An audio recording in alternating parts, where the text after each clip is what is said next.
Welcome to my presentation, Words Matter, How Clear Language from Our Leaders Will Drive Effective Climate Action. I'm David Hamilton, and thank you for dropping by. Today, I'm going to start by setting the scene. We'll then talk about some gaps between speech and action. And because this whole presentation is about improving the language that's used about climate, I will then get into that topic. I'll talk about the role of leaders because it's their language which needs to improve. And if their language does improve, then that will improve climate action. I'll talk about that for a bit, and I'll talk about how we can use the insights in this presentation in climate campaigns. And I'll finish with some conclusions.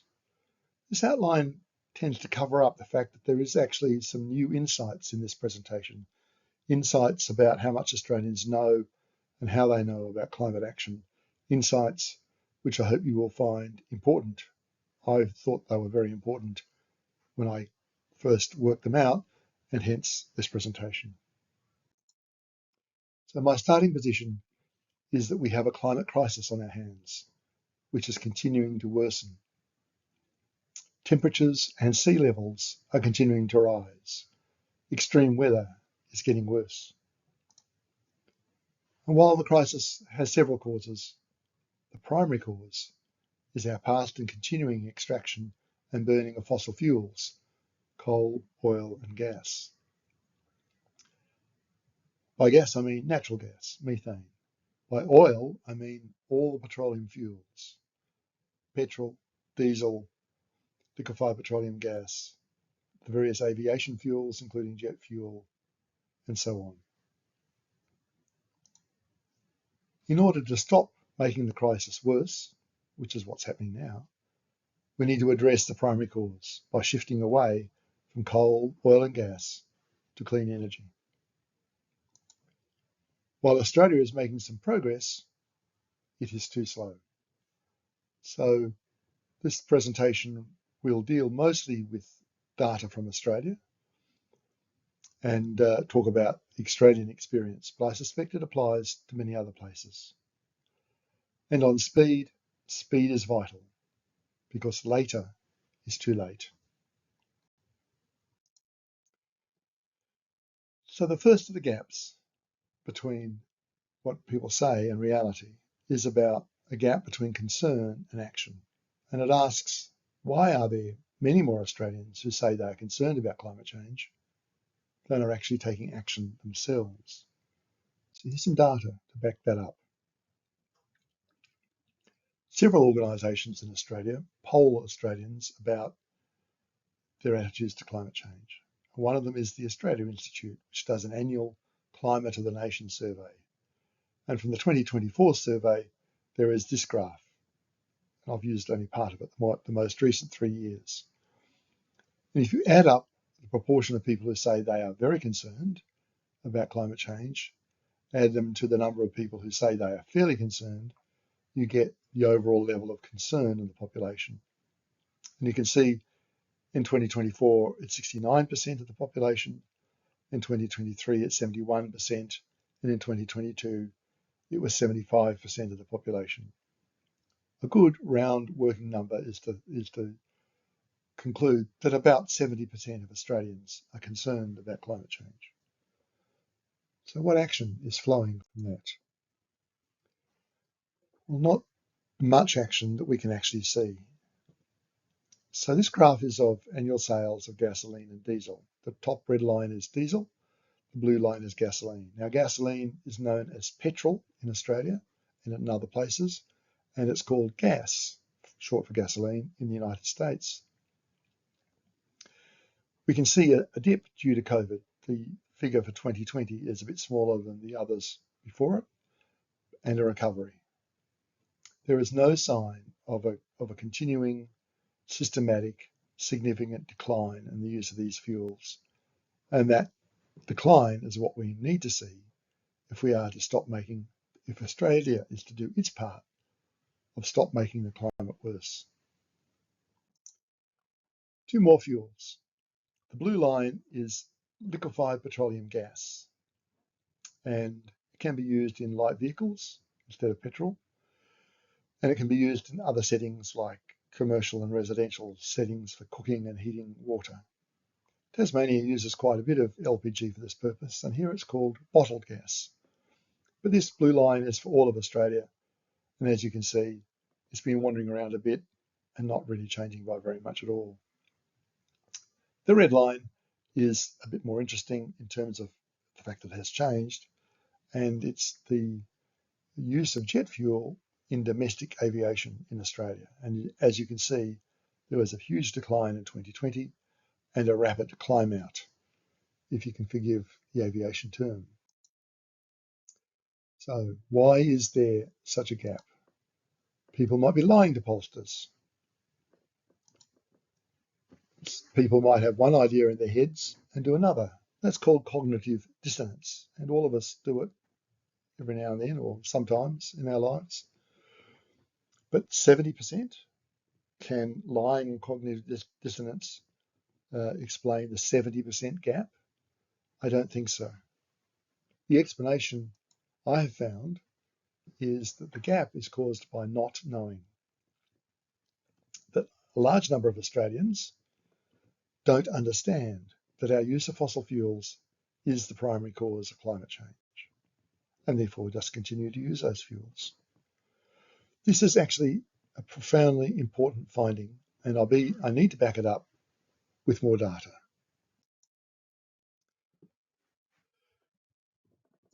A survey firm called Ipsos did a climate change report in July 2023, and they asked their respondents to rate the performance of various industries and economic sectors. And two numbers caught my eye. So for the mining industry, the non-fossil fuel mining industry, 21% of the people surveyed gave them either a very good or a good rating. And for the coal and oil and gas industry, in other words, the fossil fuel industry, 19% gave them a good or very good rating. Those two numbers are so close together that I just don't believe that if most Australians understood the link between fossil fuels and climate change, that those two numbers would have been anything like the same as they are here. I see this as good evidence for not knowing. There's more. In 2022, Business New South Wales conducted a survey they called Unfinished Business. It was funded by Energy Consumers Australia, and it surveyed 658 small to medium enterprises in Queensland, New South Wales, Victoria, South Australia, and Tasmania, which is a fair bit of Australia's population. They asked for the survey to be completed by people in those small businesses, people in the small businesses who bought the energy for the small business. So the survey was completed by people with a knowledge of and involvement in energy. And the definition of small business that was used was 1 to 200 employees. The survey covered a range of energy topics, but it was the questions about net zero emissions targets that really caught my eye. So if we look at the top three lines in this chart, we have 20% hadn't heard of net zero targets. 41% had heard of those targets, but didn't understand how they would impact their business. Only 13% were confident that they fully understood the impact of a net zero target on their business. Only 13%. That's a huge amount of not knowing. They asked questions about support for net zero targets. 20% were very supportive. 33%, a third, were supportive, and 33% were neutral, leaving a small rump to be opposed. They asked questions about target dates for net zero, because Australia has an official target date for net zero of 2050. And of the companies who had set themselves a target date of reaching net zero, just over half had no awareness of the implications of net zero or understood how their business would be affected. but they still set the target anyway. So I find all this quite profound and a bit moving because, first of all, it's profound because it's such strong support for the not knowing hypothesis, which I regard as proven. It also shows that people want to do stuff even if they don't right now understand what the stuff they need to do is. And that's a cause of some optimism, I think. So how can that level of not knowing exist? Well, I think we need to start with the recognition that most Australians are not engaged with climate change. Their lives are too full, too busy. They're simply surviving. They have sick parents, sick children. All sorts of things happen in people's lives. They're not following climate change closely. They might listen to the odd soundbite from the odd leader, pick up the little thing on social media here or there, but it's a minor disinformation. And so they're just not engaged. So in that context, when they do listen to sound bites from politicians, the language used by the politicians and other community leaders about climate is currently vague and technical and doesn't connect with the lives of Australians. And my examples are reducing emissions, decarbonisation, a low carbon economy, the energy transition, and fossil fuels.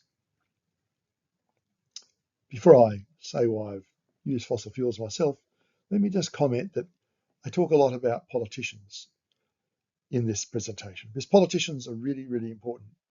They are the policy makers for our community. They're the people who represent us. And also because Australia is about to have a federal election in the next few months, and we are to elect a new federal government. So it kind of focuses my thinking about climate activity. Back to fossil fuels.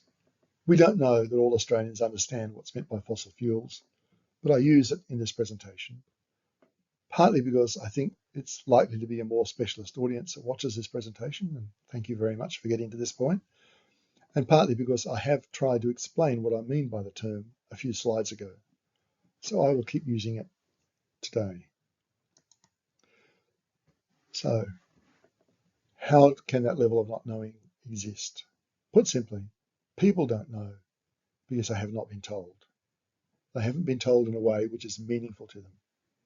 A few years ago, we were talking to a lady we know who does the books for her husband's small civil business. He uses various bits of machinery that run on diesel. It's an important component of his business. And I said to her, do you realise that we're going to have to move away from diesel because of climate? And she said, no. Why didn't someone tell me? Why didn't someone tell me? She helped me start down the track that has led to this presentation.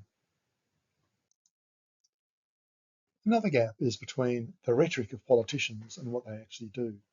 And currently our federal government talks quite a lot about reducing emissions, and they're actually doing some reasonable stuff, but they are also approving new coal and natural gas projects, which of course is making the situation worse. It's rampant hypocrisy to people like me and probably causes some shouting at televisions in Australian houses. How are they getting away with it? Well, I think we can see the answer in front of us already. It's because they know they have two audiences. The first audience is people who understand about the role of fossil fuels, and they know that approving new fossil fuel projects will make climate change worse. These people are onto the government's actions, but they're a minority. In the Business New South Wales survey, there are only 13% of those surveyed, and the government just ignores them. The rest of the audience is everyone else. They hear the buzzwords, like decarbonisation. They might feel mildly reassured, but they aren't engaged. They don't understand the hypocrisy of the government's actions. They are the not knowing audience. And that's how they get away with it. So we need to improve the language. And let me start by talking about a specific problem with the word emissions. It has all the general problems about vague and technical and so on that as I've lumped it in with all the others, but there's some further problems with the word emissions. And it's because under the international greenhouse gas accounting rules, emissions can be negative as well as positive. So positive emissions are what I call real emissions, and that's when you burn a fossil fuel, it generates carbon dioxide, goes out the tailpipe of whatever bit of equipment is burning the fuel, and that adds to the carbon dioxide burden in the atmosphere and makes the climate crisis a bit worse. That's a real emission. It's given a positive value when you actually have a number for how much is emitted. If, on the other hand, you're growing trees and the trees are taking carbon dioxide out of the air and turning it into wood, which is what trees do, it's a wonderful thing, that is also called sequestration, but under the rules, you're allowed to treat that as a negative number and subtract it from the real emissions to give you net emissions. And the problem is that when a company, an individual, a government talks about planning to reduce emissions, we don't know what they're going to do. Are they going to reduce their fossil fuel use? Or will they pay someone to plant trees in the hope of sequestering the carbon dioxide? They are quite different activities, and we don't know. The reducing emissions phrase has very little content. We in Climate Tasmania have been arguing for some years that the calculation in my first bullet point, the subtraction calculation, is illegitimate because of issues of sequestration not being permanent. Emissions go on for a long time. If you've dug up some coal, oil or gas, it's been under the ground for millions of years. You've now put the carbon into the atmosphere as carbon dioxide, and it stays in the atmosphere for many, many human generations, many tens of thousands of years. For a single human lifespan, it's effectively permanent. But the sequestration, the growing of a tree, is not permanent. The tree might be cut down because it's in the wrong way, the wrong place. It might be cut down for wood. It might burn down in a bushfire. We've had a lot of experience with bushfires in Australia. So the calculation takes one quantity with a very long time scale, the real emissions, and subtracts from it a quantity with a variable but quite short time scale. And we just say, that's not legitimate. You're not taking this apples from oranges. You're taking apples from oranges. You're not taking similar things from each other. So what do we need our leaders to use? We need them to speak clearly, directly, and often in a way which is meaningful to their audience. Often is important because of the low level of engagement for a lot of Australians with their busy lives. So if a soundbite about climate is played 30 times, it might get heard by any individual once or twice if they're lucky. So often is important. Clearly and directly means avoiding technical terms such as emissions, decarbonisation, and the others I've talked about. And I'm sure there are others I haven't thought of, I haven't mentioned yet. And meaningful means meeting the audience where they are, talking to them in terms that they encounter and understand in their daily life, which means that you need to focus on the fuels that people buy themselves. And clear here, I'm obviously talking about a general audience. If you're talking to a technical audience, then you can use technical terms. But if you're talking to the general population, talk about what the mass of Australians do, the fuels that they buy themselves. We say no about petrol and diesel, for example, we say spend their hard-earned cash on it. So very few Australians burn coal in their daily life, so you don't need to mention it. In Tasmania, the most commonly purchased fossil fuels are petrol, diesel, and bottled gas, or liquefied petroleum gas, LPG. So a Tasmanian leader should talk about those. In Victoria, it's a bit different, with natural gas replacing LPG.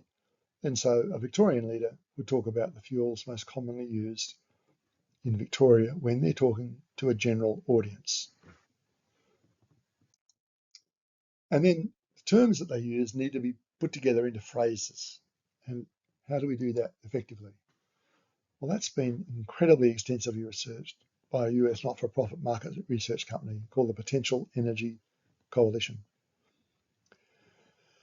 And I really encourage everyone to look at their work. It's broader than the focus of this presentation. And for example, they agree that the technical language is a barrier. And they actually emphasize that in their presentations. They sum up the need for clear and direct language by saying, talk like a human. So they agree with what I found. They have found that using phrases like stop, reduce, phase out has negative connotations unless applied to pollution. So for our purposes, using the common fuels in Tasmania, the best phrase instead of reduce emissions is shift from petrol, diesel and bottle gas to clean energy. So it's a shift from to, and clean energy is probably got a reasonable degree of understanding in the community, but it might be a good idea to then explain that that's clean energy. You mean electricity from renewable sources such as solar, wind and hydro. In other places like Victoria, you use a slightly different list of fuels to relate to people, but it's the same idea. So, leaders. Who benefits from the not knowing? Well, obviously it's all the fossil fuel incumbents, the coal, oil and gas companies. I used to work for one of the major international oil and gas companies.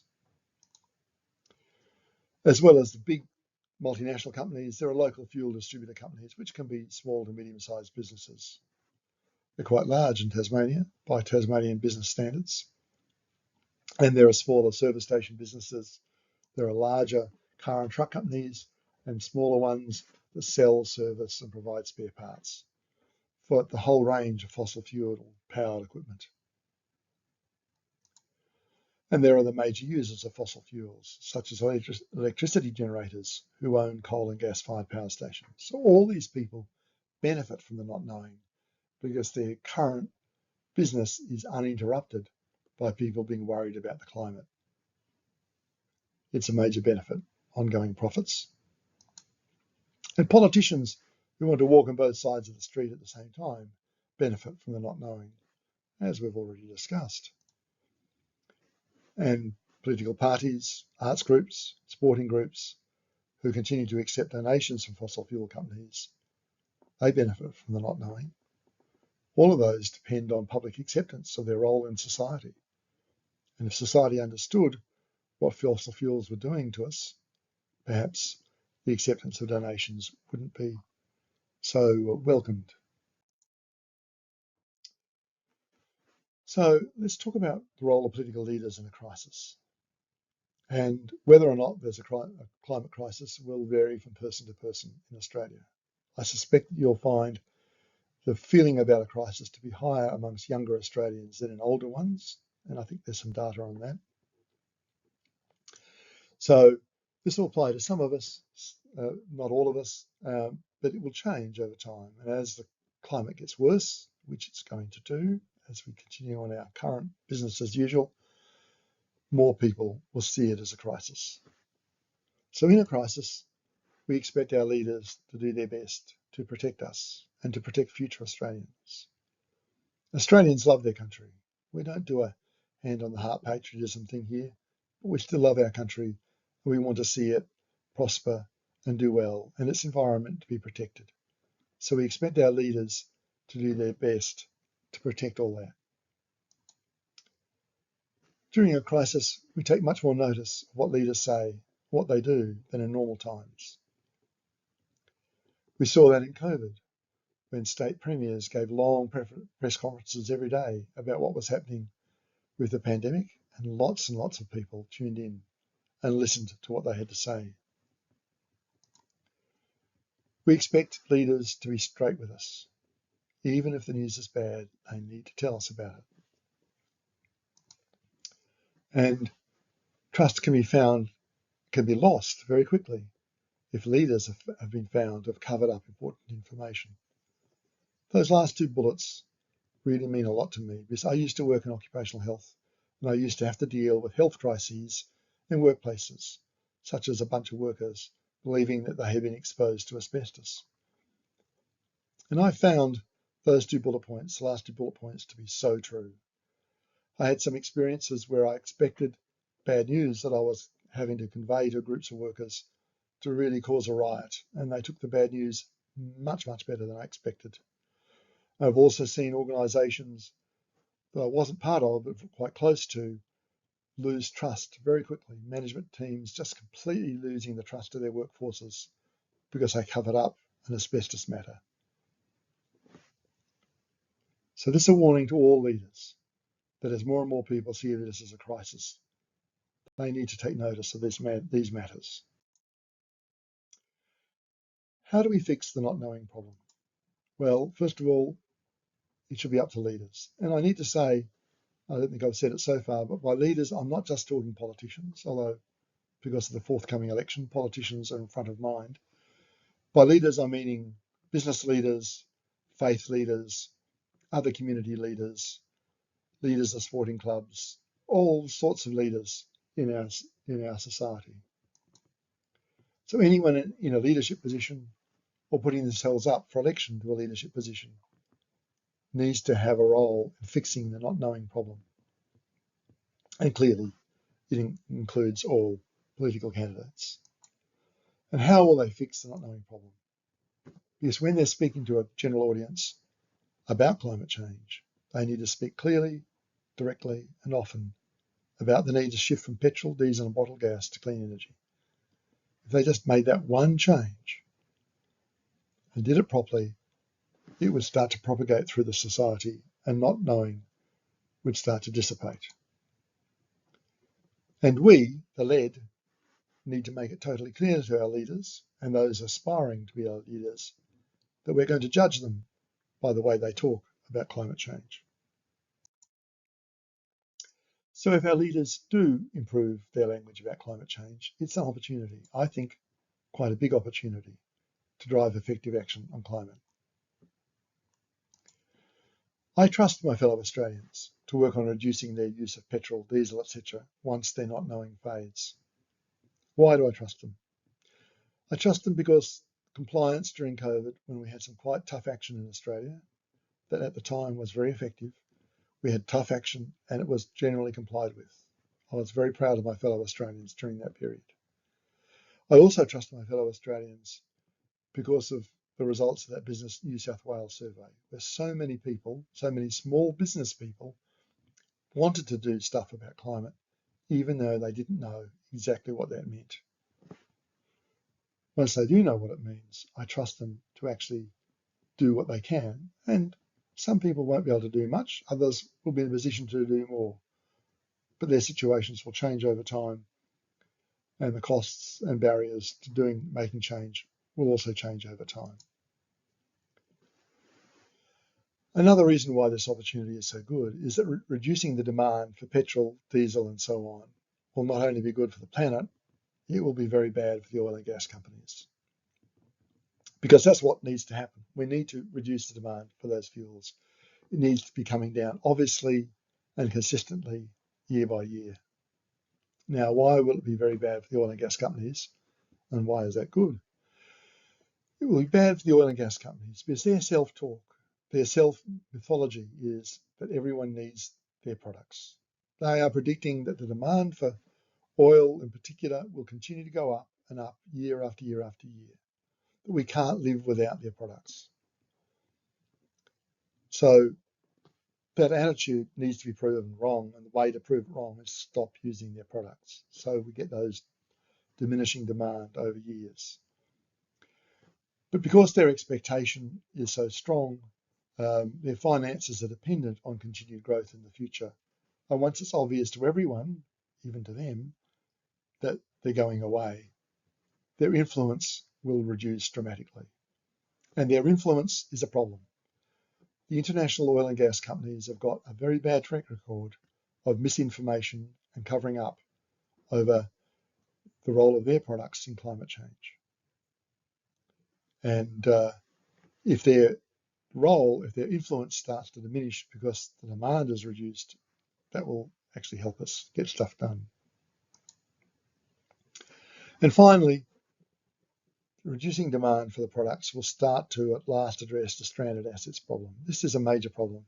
One of my colleagues in Climate Tasmania wants me to make this further up this slide, but I kind of like finishing with it because I can go on about it a bit more time. What is a stranded asset? A stranded asset is something that you have bought, you've paid for, an asset that's yours, that you expect to be able to use for quite some time, but you can't. It becomes stranded. So, what are the stranded assets here? Well, it's anything that uses fossil fuels. It could be a car, a truck, a boat, a gas boiler, a gas water heater, all sorts of things that use fossil fuels. People are still buying in Australia, and they expect to use them for their full economic life. But here's the rub. We can't afford for them to do that. We need to reduce the pollution from burning those fuels as quickly as possible. We can't let people use those assets for the full life because the climate damage will be too much. And that's why stranded assets are a really major problem that no one, unfortunately, has got the courage to talk about. So, how do we frame the change in climate talk in campaigns? Because politicians are likely to feel very threatened by the pressure to speak clearly and directly. It will be very threatening to many existing businesses, not to mention donors, to talk about shifting away from petrol, diesel, and so on. And it's going to be quite hard for them to do that. But we can make some good suggestions, and here are mine. It's don't draw attention to the change in how you talk about climate action. Mr. and Mrs. Politician, just start doing it, and of course, often. And if someone says, hey, you've changed your speech about this, is that a change in policy? You can reply, no. I am just being clearer about what is involved in reducing our emissions. I realised I could be a better leader by explaining existing policy more clearly. And I think that would help a politician make this all important and completely necessary shift in language. Some ideas for activist groups is to ask political candidates if they will speak clearly, directly and often about the need to make the shift from your favourite list of fossil fuels. And even if they just go, huh, at you, it gives you an opportunity to explain the problem. And if you're part of a climate group, set up an arrangement to follow individual politicians to scrutinise their climate talk to general audiences. So read their speeches in Parliament, read the speeches on their website, read what's said about them in the media. And every time they talk technical and don't speak clearly and directly, contact them. Explain that they have failed your leadership test and why. Ask to meet them to explain further. Take some of the slides from this presentation with you. So in conclusion, Australians are worried, they're concerned about climate change, but do not know what they can do to stop making it worse. That not knowing is a major problem. They don't know that the use of fossil fuels, petrol, diesel, gas, etc., is the primary cause of climate change, and the not knowing is a major impediment to change. Because Australia's use of those fuels is not steadily decreasing as needed. And Australians continue to buy assets that need to be stranded for the sake of the climate. That's why not knowing is such a major problem. Our leaders everywhere, political, business and community, need to use appropriate, non-technical language when they talk about climate change to general audiences. And improving the climate language of leaders will dissipate the current fog of not knowing and will help Australians to work together for a safer climate. Thank you very much for listening.